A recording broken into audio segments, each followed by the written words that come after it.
this is Guy. I know we all have someone we love who is pretty negative at almost everything.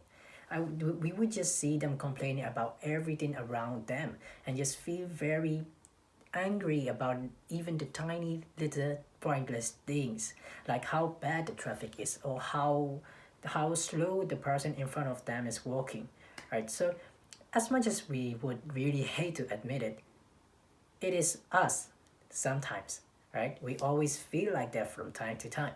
And today I'm going to tell you a very simple trick that you can use to snap out of those negative emotions and thoughts and feel instant happiness for the rest of your life.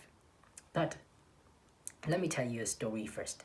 So since childhood, I I never really got everything that I wanted.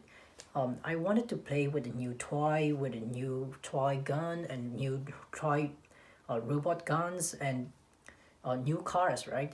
And one night, my dad and I were walking home from work, and we walked past a toy shop just near our shop.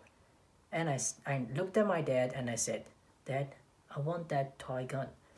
He looked at it and then said, "No, son, I'm not going to buy you a new one. You already have it." And it made me really sad. But I had a gun in my hand just I was walking past that shop. Right, but I wanted that new gun because it's a new one and it is much better. It looks like a much better one than I really had. So um, I felt really sad, and I also felt anger because I wanted it and my dad didn't buy me that one. So I also felt anger and sadness at the same time. And I wanted more, right? I wanted a new one. I didn't want this old one anymore. I wanted a new one. And then the next day, my dad and I were walking past that shop again. And again, that time, I saw a new robot. And I looked at my dad and said, "Dad, I want a new robot." And my dad looked at me and said, "No, son, I'm not getting you another one. You already have one." And it made me more sad because that was the second time that he didn't buy me just 2 days in a row, right? And to be honest, I had a robot in my hand that time too, because I was playing with it just I was walking past that shop. I was playing with it and I was walking past the shop, and when he didn't buy me that new robot, I felt really sad and I felt more and more anger too. I was really angry with him, and I just wanted more. I wanted a new robot. I didn't want the old robot anymore. And later that night when I got home, I was so mad at my dad because he didn't get me what I want. He didn't buy me the toy that I wanted. And I didn't talk to him at night, the whole night. And I just went straight to bed. And the next morning, I woke up and I was still feeling depressed. And I walked to the living room and I saw him sitting on the sofa. He looked at me and he said, "Son, I'm going to take you somewhere today. Go change your clothes." I didn't reply. And I just want to change my clothes, wash my face, and then I got on the car and we went.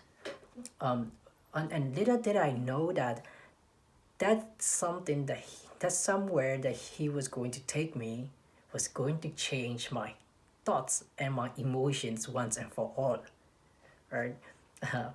Just along the journey, I didn't speak. I didn't speak, and neither did my dad.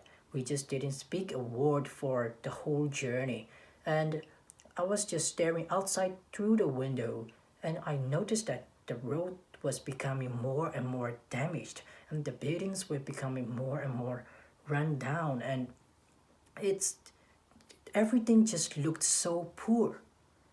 But I didn't say anything, and we just drove.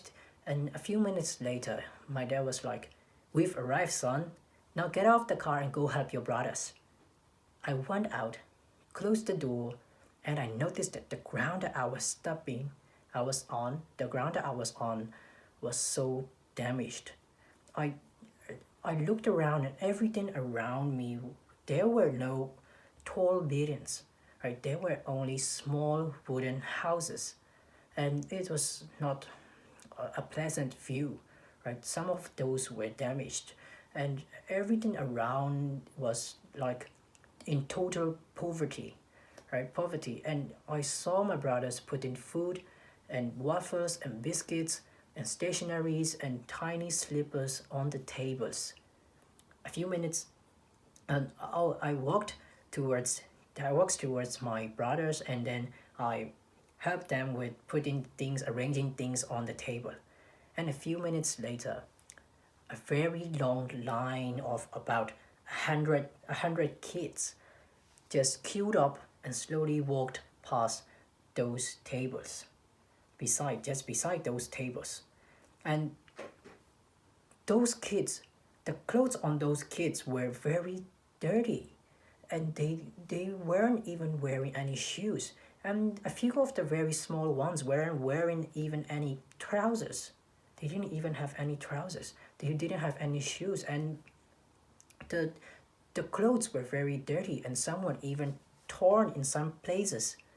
And you know, each and every one was there. They were carrying a tiny little plastic bag open, and my brothers and sisters would just put their food and waffles and biscuits and stationaries and tiny slippers into those little bags, each and every one of them, for each and every one of them.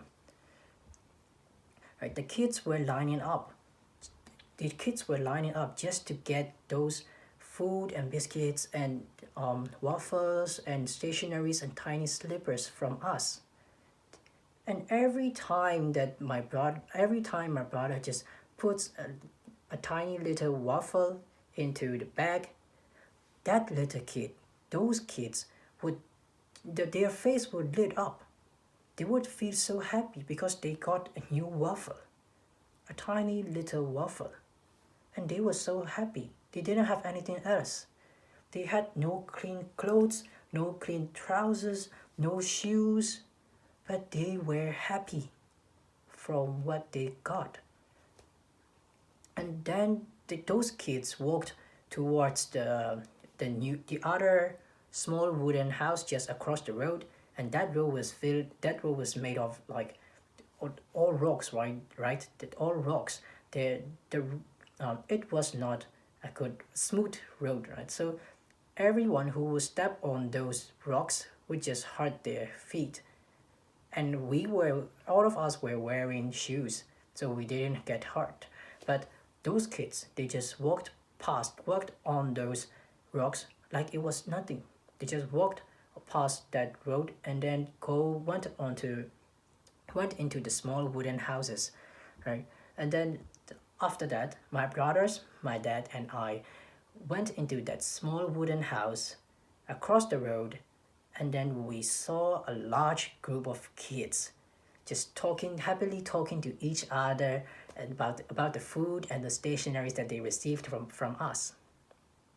Then they turned to us and said, "Thank you for the food, thank you for the biscuits, thank you for the waffles, thank you for the stationaries, and thank you for the beautiful slippers."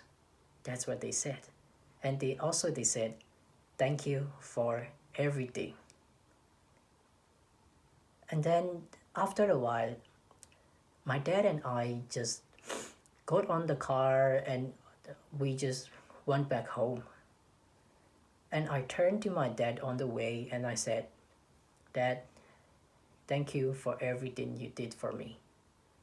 Now, I want you guys to realize that if you ever catch yourself being sad or being mad about those tiny little pointless things, just remind yourself that you have a roof above your head. That you don't need to worry about. You don't have to worry about whether there's going to be food in front of you every time that you're hungry, right?